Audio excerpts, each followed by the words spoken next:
फिर वहाँ पे मदर प्लांट से वो डीअटैच होता है, सैपलिंग, जो छोटे पौधा बोलेंगे सैपलिंग, फिर वो जाके मड प्लांट में हो जाता है। ओके, तो आगे बढ़ते हैं। ये मैंग्रोव हो गया, एस्चुरिन हैबिटेट हो गया। दूसरा है लगुन। लगुन मतलब वहाँ वाटर का डेप्थ कम रहेगा, लेकिन बहुत वास्ट एरिया में, समुद्र किनारे में पानी साल भर वहाँ पे रहेगा, और वहाँ पे हाई टाइड लो टाइड रहेगा। ठीक है, हम ये जो जितने सारे बात कर रहे हैं, उसका मुख्य उद्देश्य क्या है, इंपोर्टेंस क्या है? पहले ये सारे बायोडाइवर्सिटी को सस्टेन करता है। दूसरा जो बर्ड्स का, स्पेशली माइग्रेटरी बर्ड्स के लिए। दूसरा है न्यूट्रिएंट साइकिल के। दूसरा है ये जो पोल्यूटेंट ऑब्जर्व करता है। और एक है ग्राउंड वाटर रिसर्च करता है, जो हम वेटलैंड का बात कर रहे हैं। और एक चीज जो अभी बताया, मैंग्रोव, जो मैंग्रोव हैबिटेट है, ये जो पिक्चर आप देख रहे हैं, जैसे वाटर करंट आता है, जो समुद्र से लहर आता है। आप जानते हैं इंडियन कोस्ट, जो हमारे जितने सारे कोस्टल स्टेट है, चाहे वेस्ट बंगाल, उड़ीसा, आंध्र प्रदेश, तमिलनाडु, गुजरात, ज़्यादातर बे ऑफ बंगाल, जो बंगाल के खाड़ी, वहाँ पे ज़्यादा लहर आता है। आपका अरबियन सी में, गुजरात, बॉम्बे से लेकर गुजरात कोस्ट में इतना नहीं आता है। अरबियन सी में उसका भी आपका रीजन है, आप पढ़ लीजिएगा, ये तो ज्योग्राफी का पार्ट है। तो वहाँ पे ज़्यादा करंट होता है, लेकिन बे ऑफ बंगाल में ज़्यादा करंट आता है और ज़्यादा साइक्लोन भी आता है। तो ये साइक्लोन को प्रतिरोध करता है। जो पानी जो आता है चक्रवात के समय, जो तूफान के समय, वो पानी को भी कंट्रोल करता है। इसमें एक इंटरेस्टिंग स्पीसीज है, उसका नाम है टाइगर पाम।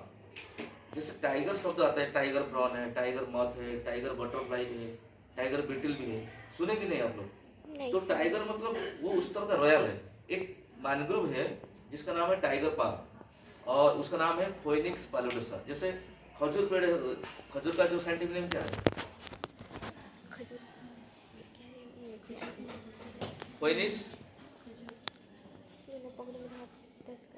सिल्वेस्ट्रिस, क्या है आप लोग बताइए। उसका एक प्रजाति आपका यहाँ पे जंगल में मिलता है, जो बोलते हैं उसको, अभी जस्ट मैंने भूल गया उसको, छिंद बोलते हैं, छिंद। छिंद में देखा ना, उसको धागा बांध के लाते हैं, कोई भी जंगली सब्जी लाते हैं, पत्ता लाते हैं, छिंद, वो भी फोइनिक्स का है। ये भी खजूर का है, जीनस का है। लेकिन ये जो पाम है, स्पेशल कैरेक्टर क्या है, एंटी टर्माइट प्रूफ है और एंटी बैक्टीरियल प्रूफ है। ये पानी में ऐसे रहता है, और ये जब एक लग गया तो पूरा समुद्र को बंद बंद बंद बंद है।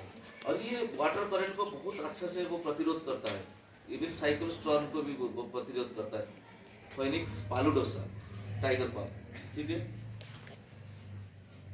और एक जो वेटलैंड का फंक्शन क्या है ना, जो अपने सॉइल एरोजन को वो प्रतिरोध करता है। जैसे मैंने बताया, हाई टाइड लो टाइड दिन में 2 बार आता है, तो ऐसे होने से क्या है, वो तो लैंड से सारे मिट्टी लेके चला जाएगा। लेकिन क्यों नहीं होता है? मैंग्रोव में आप देखेंगे, जैसे मैंने बोला सुंदरी स्पीसीज बोला, हेरिटेरियम, उसका जो रूट है वो ग्रो करेगा वाटर किनारे किनारे, ठीक है। उसका जो रूट है, कौन सा रूट है? स्टिल्ट रूट है और पॉजिटिव जियोट्रोपिक है। लेकिन जो पानी से दूर है, और एक चीज बताना चाहता हूँ, ये जो मैंग्रोव हैबिटेट में है, यहाँ पे क्रीक फॉर्मेशन होता है। क्रीक कैसे हो जाता है ना, लैंड ड्रिफ्ट हो जाता है। लैंड ड्रिफ्ट हो जाता है, बहुत सारे चैनल बन जाता है, और नदियों के साथ समुद्र मिलता है, जिसमें क्या होता है, वाटर का पीएच बैलेंस रहता है, जिसको हम बोलते हैं एस्चुरिन हैबिटेट। और वो एस्चुरिन हैबिटेट आप जैसे जानते हैं, इकोटोन, दोनों इकोसिस्टम का जो ट्रांजिशन जोन है, इकोटोन, इकोटोन सबसे हाई रिच बायोडाइवर्सिटी जोन है। तो यहाँ पे वाटर चैनल के थ्रू में बायोडाइवर्सिटी बहुत रिच है। ये जो मैंने बोला क्रीक हो जाता है, ड्रिफ्ट हो जाता है, जो हाई टाइड लो टाइड में पानी आता है ना, उसमें सॉइल एरोजन नहीं होने के कारण जो लैंड मास में जो मैंग्रोव स्पीसीज है, उसका बर्ट्रेस होता है। जैसे मतलब मैंग्रोव का 3 स्पेशल कैरेक्टर, एक तो विविपाइजेशन, दूसरा हो गया निमाटोफोर, प्रेजेंस ऑफ निमाटोफोर जो रूट में होता है, और तीसरा जो है बर्ट्रेस, उसका रूट फ्लैट हो जाता है।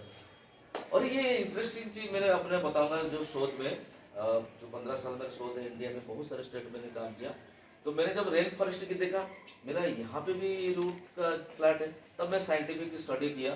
तो रेन फॉरेस्ट में भी बहुत साल भर बारिश होता रहता है, जानते हैं कि नहीं? रेन फॉरेस्ट जो पश्चिमी घाट पर्वत, वेस्टर्न घाट है, अंडमान है, आपका नॉर्थ ईस्ट जो है, वहाँ पे साल भर मतलब लगभग बारिश होता रहता है। 2 मानसून है, नॉर्थ ईस्ट मानसून आता है और बाकी साउथ ईस्ट मानसून आता है। तो वहाँ पे भी देखा जो रूट है फ्लैट हो जाता है, ठीक है। तो वो क्या करते हैं ना, सॉइल एरोजन को रोकता है। ठीक है, ये एक बात किया। दूसरा वेटलैंड, जैसे देखो लाइवलीहुड, जैसे धान खेती करते हैं, कुछ क्राफ्ट के लिए आप जैसे कोई डिफरेंट स्पेसिस मिलता है। मणिपुर साइड जाएंगे तो वहाँ पे एक है लकटक लेक, ठीक है, सुने आप लोग? बहुत सारे CSR नेट में आता है, बहुत सारे इंटरव्यू में, IFS interview, Indian forest service exam हो गया, स्टेट फॉरेस्ट सर्विस एग्जाम हो गया। IPS बनने से क्या बनते हैं? DFO बनते हैं, और स्टेट फॉरेस्ट SFS क्लियर करने से ACF बनते हैं, असिस्टेंट कंजर्वेशन। तो वहाँ पे भी क्वेश्चन आता है। जैसे लकटक लेक जो फ्लोटिंग नेशनल पार्क होते हैं, वहाँ डिफरेंट जो यूनिक ग्रास स्पीसीज ग्रो होता है, वो ग्रास स्पीसीज लाके वो लोग चटाई करते हैं, मैट बनाते हैं। बाकी इंडिया का जो जगह में भी वेटलैंड पास एक ग्रास होता है, इवन मैं उड़ीसा से हूँ, तो वहाँ पे भी ग्रास होता है जो साइपर स्पीसीज, उसमें भी चटाई मैट वगैरह करते हैं। जैसे मतलब मान लीजिए सोने के लिए हो, चाहे भोजन के लिए, सब बनाते हैं। दूसरा है ये आपका जो वेटलैंड्स है, हम लोग का मेडिसिनल प्लांट भी बहुत सारे अवेलेबल है। आप जानते हैं चरक सुश्रुत ने बोल के दिया, धरती में कोई भी ऐसे पेड़ पौधे नहीं जिसके पास मेडिसिनल प्लांट नहीं है। हम लोग सर्वे के दौरान एक प्लांट मिल गया, उसका सडनली मेरे नाम याद नहीं आ रहा है, उसका जीनस शायद हाइग्रोटिस शायद, उस दिन दिखाया था सर, जो गेज दुकान में पर्पल कलर नहीं था, जो जिसमें काटा था, वो हाई ब्लड प्रेशर का दवाई। तो ये एक है। दूसरा है आपका जो फिशिंग एक्टिविटी। आपको पता है जो सुंदरबन है, सुंदरबन में लाख मतलब ह्यूमन पॉपुलेशन बहुत मोर देन 10 लाख 15 लाख है। चिल्का लेक जानते हैं, एशिया का सबसे बड़ा ब्रैकिश वाटर लेक है चिल्का लेक, उड़ीसा में, जो वेटलैंड डिक्लेयर हुआ, रामसर साइट डिक्लेयर हुआ, अभी आऊँगा बताऊँगा। तो पहले चिल्का हुआ और राजस्थान का भरतपुर जो केवलादेव नेशनल पार्क डिक्लेयर हुआ। तो सुंदरबन में और जो चिल्का में इतना बड़ा एरिया, चिल्का 3 डिस्ट्रिक्ट फैला हुआ है, सुंदरबन भी लगभग 3-4 डिस्ट्रिक्ट फैला हुआ है। तो वहाँ का जो लोग है फिशिंग, जानते हैं उड़ीसा बंगाल लोग तो मछली खाते हैं, तो वहाँ का लोग फिशिंग एक्टिविटी करते हैं, मछली पकड़ते हैं। जैसे बताया मैंग्रोव हैबिटेट है, वहाँ का unique type of flora fauna मिलता है। जैसे फ्लोरा तो मैंग्रोव हो गया, मैंग्रोव एसोसिएटेड स्पीसीज है बहुत सारे। और वहाँ पे आप जानते हैं इकोसिस्टम फंक्शन तो पढ़ा होगा इकोलॉजी में, तो जैसे वो पता सड़ता है, उसको डिग्रेड करने के लिए बहुत सारे क्रस्टाशियंस आते हैं। क्रस्टाशियंस में जो सबसे कॉमन हम बोलेंगे तो झींगा है, केकड़ा है, मछली भी आएगा, जो वो तो फिशेस में है लेकिन मछली है। तो उसमें बहुत प्रोडक्टिव है, पता है ये भी कि याद रखिएगा, ये भी इम्पोर्टेंट जो क्वेश्चन है जो हर एग्जाम में आता है। सबसे जो प्रोडक्टिव इकोसिस्टम कौन है, वो है मैंग्रोव इकोसिस्टम। उसके बाद रेन फॉरेस्ट, क्योंकि दिन भर लो हाइटेड होता है, वहाँ पे बैक्टीरिया बहुत एक्टिव है। बैक्टीरिया, आप राजस्थान जाएंगे वहाँ ड्राई हैबिटेट, डेजर्ट है, इतना ड्राई है वो बैक्टीरिया तो खत्म हो जाएगा। तो बैक्टीरिया ही तो आपको डिकम्पोज करता है ना अपघटन। तो मैंग्रोव हैबिटेट इसीलिए बहुत प्रोडक्टिव है। सारे इकोसिस्टम में सारे जो डिफरेंट ट्रॉफिक लेवल जो ऑर्गेनिज्म है, सबका रोल है, तो इसलिए बहुत प्रोडक्टिविटी है। तो वहाँ पे लाइवलीहुड जो फिशिंग का एक्टिविटी बहुत होता है, क्योंकि मछली वहाँ बहुत मिलता है, डिफरेंट टाइप ऑफ जो झींगा है, केकड़ा है, ये मिलता है। चिल्का में भी बहुत सारे वहाँ चुनाव क्षेत्र है, मतलब इतना बड़ा चिल्का है, वहाँ का लोग भी बहुत इस तरह का। दूसरा है, आप लोग जानते हैं जैसे तुरंत बारिश आ रहा है, अब पिछले 4-5 साल का बात करेंगे, ये तो आप लोग सब जानते हैं क्लाइमेट चेंज के बजाय हो रहा है। ऑन इवन रेनफॉल, मतलब आप एक्सपेक्ट नहीं कर सकते, मेट्रोलॉजिकल डिपार्टमेंट फेलर मार रहा है, बारिश सडनली बहुत आ गया। मुंबई देखिए सिटी डूब जा रहा है, कोलकाता हो गया, चाहे दिल्ली हो गया, हर जगह में बाढ़ आ रहा है। लेकिन जो शहर में, कोलकाता में ज़्यादातर ये नहीं होता समस्या, क्यों, कारण क्या है बता सकते हैं? मतलब मैं एग्जाम्पल दिया कोलकाता, आप भोपाल का भी ले सकते हैं, राजस्थान का उदयपुर ले सकते। चलिए राजस्थान में रेनफॉल कम होता है, वो तो एरिड सेमी एरिड जोन है, वो अलग बात है। मुंबई में क्यों होता है बताइए? मैं इसका समस्या भी जब आऊँगा ना 3 इयर्स, समस्या भी जो पता होगा तो मुंबई गुजरात का बात भी करूँगा।